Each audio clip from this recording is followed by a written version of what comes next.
I was completely shocked when my younger brother said he needed to see me because there was something he needed to tell us, and it needed to be told in person.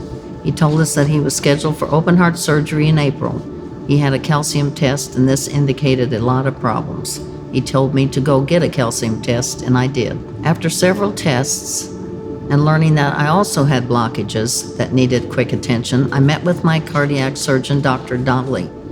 He explained the surgery to me and then told us, "I don't know you yet, and I don't know if you are Christian people, but I want to tell you that of all the wonderful things that God has created, nothing is as amazing as the human heart. We need to get this fixed soon." I went into this surgery as someone who had never even spent a single night in the hospital before, to be in an open heart surgery patient in complete peace. I can't say I was as relaxed as Shirley was that morning, but I certainly was aware of God's presence as we entered the hospital.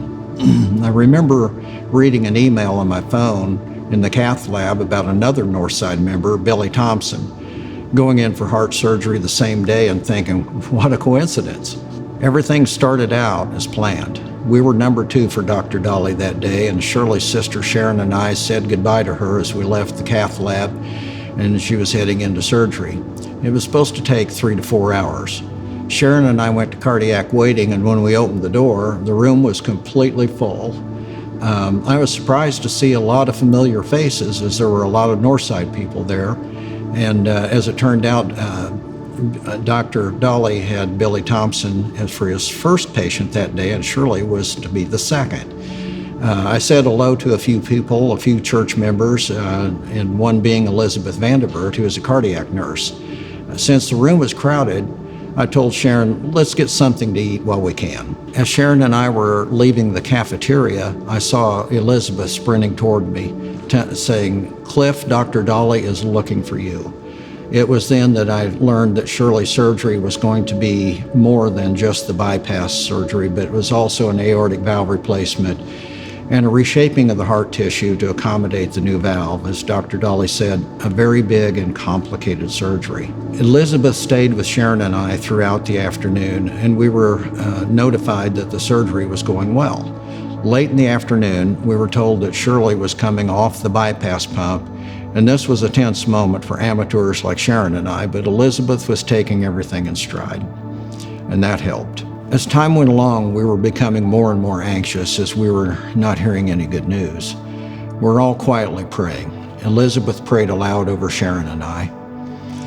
As time continued to pass, we were in deep prayer.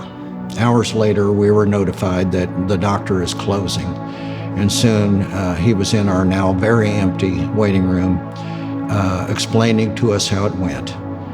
He was very concerned about bleeding, and after he talked to us, Elizabeth asked several very technical questions that started a brief but intense dialogue. Sharon and I also needed an interpreter, and God sent one just for us that day. The surgery lasted over 8 hours, and post-op was about 2 more. We finally were led to ICU waiting, and we got to see Shirley. Elizabeth stayed with us until then. We left the hospital and I drove home beyond exhausted, and as I was putting my truck in the garage, my neighbor and Northside member Kevin Hawley, who just happened to be out at that time of the evening, and he knows how to read a room, and he knows how to read people, and he responded by praying for us right there on the spot. God had someone close to us through every moment. When we met with Dr. Anoop, my cardiologist, for my follow-up appointment after the surgery, I told him how grateful we were for the team and the efforts, training, and skill required to do their jobs, which saves lives. His response was to tell us there is only one who can make the difference, and pointed up. We were continuously surrounded by God's people through all of this.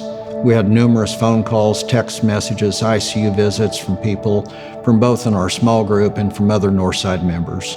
Shirley doesn't remember much about those. Barry Petru from our small group came to the hospital and had lunch with me one day at the cafeteria and just let me talk. And I needed that. Another Northsider, Dana Edwards, even drove out of his way through 7 Brew just to bring me a special coffee drink, and I needed that too. A week after the surgery, When I came home, we were surrounded by support from the fellow Northside Christian Church members with visits, meals, and continued prayers. One special moment was when of our Northside friends, Charles, Debbie, and Elizabeth Vanderbert, came to visit, and I watched him overcome the effects of his stroke to walk into our living room. It was a humbling experience to see what the power of prayer to God can do. God knew we needed a strong leader to challenge us and help Shirley to be determined in the long game of recovery that this surgery requires. He sent just the right person. This experience has shown me how much we need our Northside family and how God has surrounded us with His people every day. The Faith family encouraged us and prayed for us, which blessed us. See the needs of those around you, and you will feel the love of God if you do.